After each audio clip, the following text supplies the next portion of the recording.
आज हम आपको इंसानियत को शर्मसार कर देने वाला ऐसा वीडियो दिखाएंगे जिसे देख और सुनकर आपके होश उड़ जाएंगे। आज हम आपको कानपुर के रेजेंसी हॉस्पिटल के काले कारनामों की गाथा सुनाएंगे कि किस तरह से कोरोना काल में इस अस्पताल में एक कोरोना मरीज से इलाज के नाम पर बेहिसाब पैसे वसूले गए, लेकिन उसका नतीजा ये हुआ कि अस्पताल की लापरवाहियों के चलते एक मरीज की जान चली गई। देखिए ये पूरी रिपोर्ट। लाशों के ढेर पर पैसों का खेल करता कानपुर का नामचीन हॉस्पिटल आज सुर्खियों में है।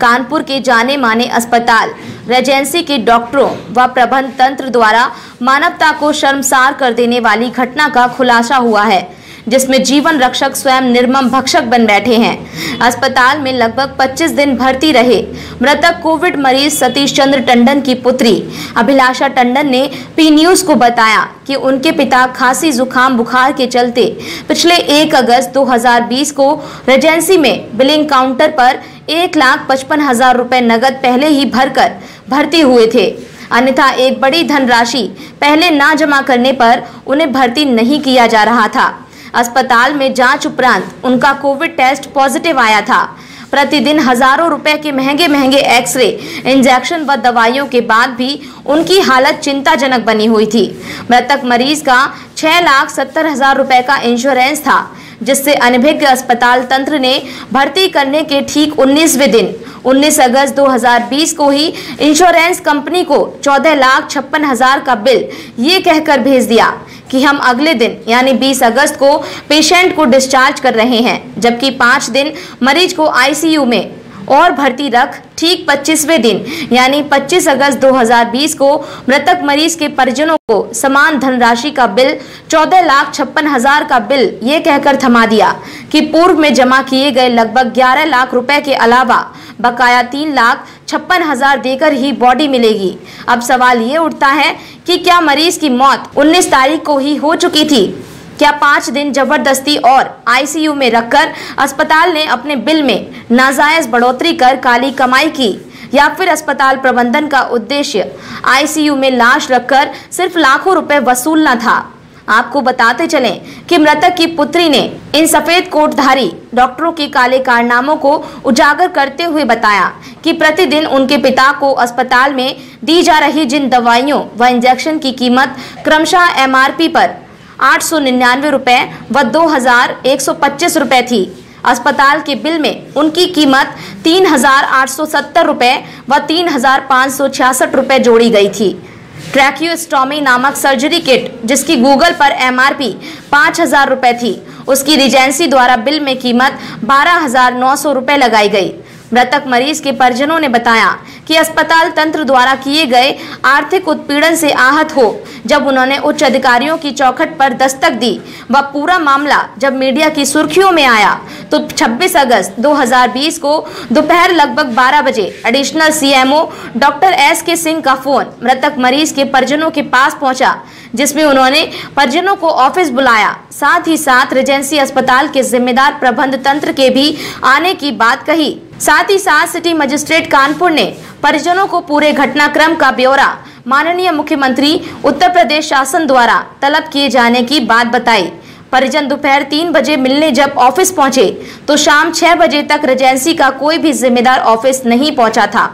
जब शाम 6 बजे के बाद रेजेंसी प्रबंध तंत्र ऑफिस पहुंचा तो परिजनों द्वारा मांगी गई मरीज को भर्ती किए गए 25 दिनों की सीसीटीवी फुटेज के स्थान पर सिर्फ 1 दिन की ही सीसीटीवी फुटेज उपलब्ध कराई गई, वो भी सीडी ना चलने व टेक्निकल कारणों का हवाला देते हुए दिखाई नहीं जा सकी। कानपुर से जिला संवाददाता तुषार मिश्रा की रिपोर्ट। सर, कोविड-19 की भयावह स्थिति के मद्देनजर कानपुर महानगर के कुछ प्रतिष्ठित नर्सिंग होम आपदा में अवसर का साथ देते हुए लगातार पेशेंट्स का उत्पीड़न कर रहे हैं, जिसमें एक पेशेंट करीब 24 दिन रेजेंसी में एडमिट रहा। उनके परिजनों का आरोप है कि जो क्लेम उन्होंने इंश्योरेंस कंपनी को दिया था करीब 14,56,155 रुपए का,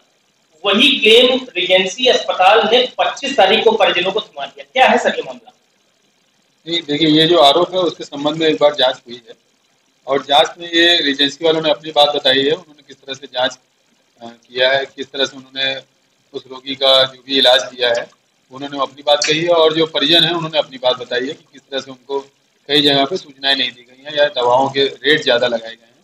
तो ये सारे डिटेल्स हमने बिल वगैरह और सब जो भी उनके डिटेल्स हैं इसके पेशेंट के जो फाइल है वो सारी चीज़ें हमने मंगाई है, सीसीटीवी फुटेज मंगाई है, किस तरह से वहाँ पे सब देख रेख हो रही थी नहीं हो रही थी, कैसे देखा जा रहा था, तो सारी चीज़ मंगा के अब हम लोग जो है रिपोर्ट इसमें बना के भेजेंगे। सर, परिजनों का आरोप है कि करीब 25 दिन की सीसीटीवी फुटेज उनको चाहिए थी जिसमें वो ये देख सके कि उनके फादर के साथ किस तरीके का ट्रीटमेंट हुआ है, लेकिन आपने जो भी सीसीटीवी फुटेज अस्पताल प्रबंधन से मंगाई वो केवल 1 दिन की ला सके, वो भी उनकी सीडी ना चलने के कारण परिजन नहीं देख पाए। देखिए ऐसा है कि ये सीसीटीवी कैमरा वगैरह का जो भी है वो 1-1 घंटे जैसे दिन में 24 घंटे होता है और सीसीटीवी का जो एक लिमिट होता है कि 15 दिन 10 दिन का रोटेशन होता है, पीछे का डेटा अपने आप डिलीट होता चलता है। तो ये ऐसा अस्पताल के उसके द्वारा बताया गया है, उन्होंने बताया कि जहाँ तक डिलीट नहीं हुआ है 15 दिन तक का, 15 दिन के पहले तक का डिलीट हो गया था, उसके पिछले 15 दिन का अवेलेबल है, तो पिछले 15 दिन का जो अवेलेबल है वहाँ से वो लोग निकाल रहे हैं। सर परिजन कहते हैं कि जिन दवाओं की और इंजेक्शन की कॉस्ट 1300 रुपीज है, करीब 1300 रुपए है, उनको 3500 रुपए के बिल में दिया गया। देखिए ऐसा है कि हर अलग अलग कंपनी की दवाइयाँ होती हैं और किसी कंपनी की जेनरिक दवा होती है, किसी कंपनी की अलग अलग कंपनी की दवाइयाँ होती हैं, तो ऐसे में सॉल्ट जो प्रिस्क्राइब किया जाता है उसकी कंपनी के हिसाब से रेट्स अलग हो सकते हैं। यहाँ पे हमारी बाध्यता ये है कि जिस कंपनी की दवा यूज़ की गई उसके मैक्सिमम रिटेल प्राइस से ज़्यादा ना चार्ज किया गया हो, अगर उससे ज़्यादा चार्ज किया गया हो तभी आरोप बन पाएगा, अन्यथा की स्थिति में जो है फिर आरोप नहीं बन पाता। तो इन सभी चीज़ों की जांच के लिए अभी हमने स्पेशलिस्ट टीम की गठन के लिए हमने डिमांड किया है और क्योंकि ये मेडिकल प्रोफेशनल से रिलेटेड है और हम लोग प्रशासनिक अधिकारी हैं, तो ऐसे में जो है मेडिकल प्रोफेशनल्स को ही इसमें सम्मिलित करने के लिए एक बड़ी कमेटी के लिए हम लोग एक सुझाव दे रहे हैं। परिजनों का कहना है कि जब सिटी मजिस्ट्रेट साहब का फोन मेरे पास आया तो उन्होंने मुख्यमंत्री को पूरे मामले की रिपोर्ट देने की बात कही, तो अब तक इस मामले में सर क्या निर्णय लिया? अब तक देखिए जो अभी प्रशासनिक स्तर से जो रिपोर्ट जा सकता था वो भेज दिया गया है कि हाँ इनका परिजनों का ये आरोप है और इस तरह का रीजेंसी का इनका स्टैंड है और कहीं ना कहीं कुछ ना कुछ दवाओं के संबंध में जो बताया गया है कि रेट ओवर चार्ज किया गया है या परिजनों को पूरी तरह से सूचना नहीं दी गई है,